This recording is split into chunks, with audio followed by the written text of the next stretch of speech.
faut faire attention à ce qui est beau. Ça se cache. Ce qui est extérieur, il y a des forces comme ça dans le monde qui happent toute la puissance qu'a une chose quand c'est extérieur. Mais ne peut être divin dans ce monde que ce qui est caché.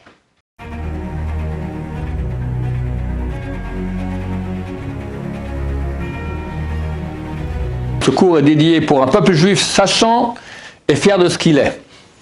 Sachant, c'est-à-dire qu'il sait que la Torah est vraie. Il a de quoi être fier, Baruch Hashem, il possède la Torah.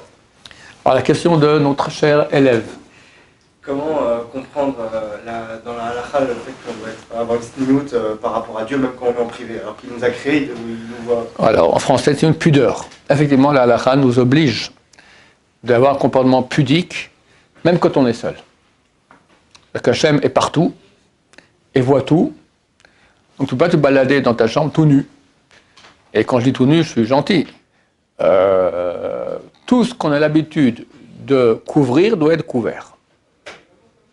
Donc quelqu'un met son pyjama, alors il met une couverture ou une chemise sur ses jambes, et il enlève le pantalon, et il met le pantalon dans le pyjama. Changer de maillot de corps, c'est plus dur. Alors les grands courageux se mettront sous un drap, sinon tic-tac t'enlèves, mais au moins tu vas dans une salle ou dans les toilettes, ou une salle de bain, comme ça, tu es moins vu par les gens. Bien qu'Hachem est présent. Est-ce qu'on oblige la personne de prendre une douche avec un scaphandrier pour pas qu'on voit sa chair? Non. Dans tous les cas où c'est nécessaire, tu peux être nu, il n'y a pas de problème. Ceux qui vont au mikvé d'ailleurs sont toujours très étonnés de voir des gens tout nus qui vont comme ça. C'est bien de ne pas parler. Il y en a que dans le mikvé, c'est l'endroit, c'est les ragots, d'accord, l'endroit où tout le monde se parle. Il y a des mikvés bien, avec Kavachol par exemple, il y a un mikvé, c'est interdit de parler. Et un garde là-bas, celui qui parle est foutu dehors, d'accord. Et t'es tout nu comme ça, tu parles, tous les ragots qu'il y a, c'est pas des façons, c'est pas de sanois en plus, ce n'est pas pudique. Ça tombe bien que tu parles maintenant de ce sujet-là, parce qu'on vient de finir tous les parachiotes, 4 parachiotes qui nous parlent du sanctuaire. Alors, le sanctuaire, il était magnifique. Il y avait tous les poteaux, donc les murs, c'était de l'or massif, donc du bois de cèdre, mais recouvert d'or massif. Et le plafond, il était fait d'une tenture de quatre sortes de tissus, avec très très beau, mélangés comme ça, avec des formes. Et en fait, ces tentures-là, la tenture, elle recouvrait le sanctuaire. Mais elle s'arrêtait à 2 coudées du sol. Donc on voyait une coudée dans laquelle il y avait les socles en argent, et encore on voyait une coudée de l'or massif. Donc quelqu'un qui voit le temple, il ne voit pas tout, il faut rentrer dedans, d'accord. Mais à l'extérieur, il voyait au moins une coudée d'or et une coudée d'argent. Et la belle couverture qui est faite, comme je dis, de 4 fils, etc. Mais c'est faux, parce qu'on a recouvert cette couverture, d'accord, d'une autre couverture qui était faite, de notatizim, de la laine de chèvre qu'il y a ici, dans la gorge, grise beige, sans motif, sans rien. On mettait dessus, elle arrivait une coudée plus bas que celle qui était dessous. Donc celui de l'extérieur, il voyait rien, il voyait un socle d'argent, c'est que l'argent c'est argenté, puis pour le moment ça devient tout noir, c'est oxydé comme ça. Donc il voyait noir, avec dessus gris. Dedans c'est de l'or massif, avec des figurines extraordinaires dans la tenture. On ne voyait rien. On va me dire, ok, mais quand on rentre dedans, on voit quelque chose. Alors, la nuit, si on rentrait, dans le sein, il y avait le candélabre qui était allumé, donc il y avait des bougies, on pouvait voir un petit quelque chose. Le jour, on voyait plus rien, il y avait la lumière du jour. Mais quand on rentrait dans le sein des saints, et là-bas, il y avait donc, derrière nous, l'écran qui était fait très très beau, et 3 murs d'or, la tenture dessus très belle aussi, et le tabernacle en or avec les chérubins. Extraordinaire, tous en or massif. On voyait rien, tout noir. J'ai fait un cours une fois, il s'appelle « De l'or massif invisible ». Pourquoi? Rachidi, la Torah nous a enseigné. Il faut faire attention à ce qui est beau, ça se cache.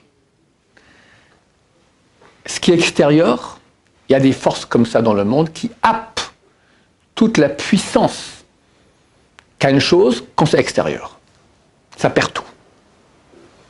La vraie puissance, elle est intérieure. Quand Mashiach viendra, et comme tu dis à l'époque du premier homme au paradis, alors il y avait un dévoilement, c'était possible, il n'y avait pas de mal. Aujourd'hui, il y a le mal, les choses extérieures, elles sont happées. Un grand élève de Rav Wolbe nous avait dit une fois qu'il faut faire attention quand on travaille dans le Kirouv, comme moi je travaille d'accord dans essayer de ramener des gens, qu'à chaque fois qu'on a un nouveau truc qu'on a compris, hop, on le dit tout de suite. Et quand on le dit, en fait, on le perd. Le Rav Wolbe lui a dit une fois, je te dis, il a dit un chidouche à ce rabbin, il lui a dit, ça fait 20 ans que j'ai ça en moi et je n'ai jamais dit à personne. Pour que ça travaille en dedans, ça travaille, l'intériorité, ça travaille.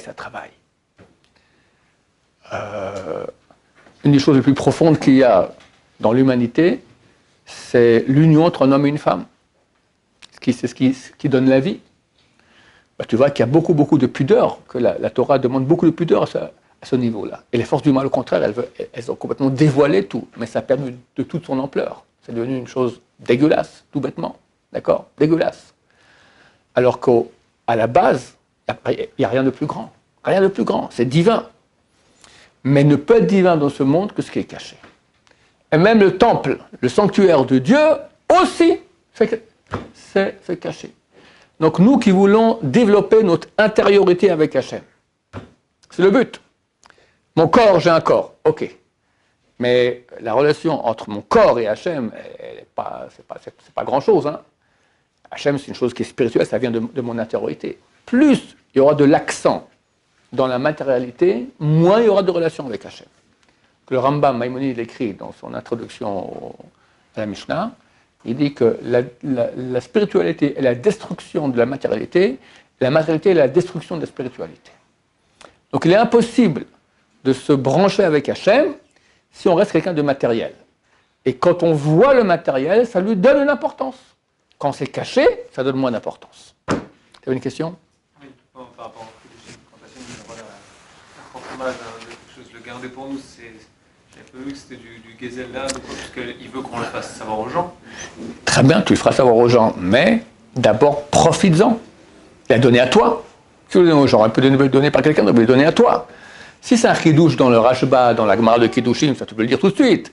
Mais quand c'est une compréhension de la vie qui a un impact sur toi, c'est clair que quand tu le diras, ça aura moins d'impact chez toi. C'est évident. C'est évident. Le Ramchal, qu'il a écrit le Messilat Yesharim, ce Kiddush, il est énorme. Il a écrit, il a diffusé. Très bien, mais ça a travaillé chez lui longtemps. À la fin, tac, il a sorti. C'est évident, sinon tu perds. La parole, je sais, pardon, la famille Abou Khassara de Baba Saleh, il dit chez eux très bien, c'est pas bien de parler. Tout ça, on ne parle pas. La parole, l'extériorité détruit. L'extériorité détruit. Quelqu'un a fait quelque chose. Maintenant, il a fait bien, le Shem Shamaim comme il faut bien. Par le fait de dire j'ai fait cette mitzvah, j'ai fait quelque chose de bien, il perd énormément. Il perd, ça devient déjà extérieur, ça devient du kavod, ça devient Le Zohar Kadosh, il dit que celui qui se vante, il n'a rien. Le signe de quelqu'un qui n'a rien, c'est qu'il se vante. Il est vide. Ou bien, comme on a étudié dernièrement dans le Messilat Yesharim aussi, comme disait Sage d'Israël, la Gina, Istaria la Gina, Kish Kish Karia. Istaria, une pièce, dans une amphore, elle crie Kish Kish. Kish Kish, c'est en araméen ce qu'on dit en français, Shklong, Shklong. Tu prends une pièce, tu mets dans une amphore, tu secoues l'amphore. Tu fais du bruit, Shklong, Shklong, Shklong. Parce que l'amphore, elle est vide. Remplis-la de pièces complètement. Et ferme-la, secoue, t'entends rien. Quelqu'un qui est plein, il dit rien. Quelqu'un qui est vide, il parle beaucoup. Il se vante. Tout dans ce monde-ci, où on est entouré d'extériorité qui nous empêche de nous brancher avec Hachem, chaque fois qu'on va quitter l'intériorité vers l'extérieur, on perd énormément. Que Dieu nous aide à être des gens intérieurs, puissants, qui savent se taire. Baruch Adonai, l'olam, amen, va amen.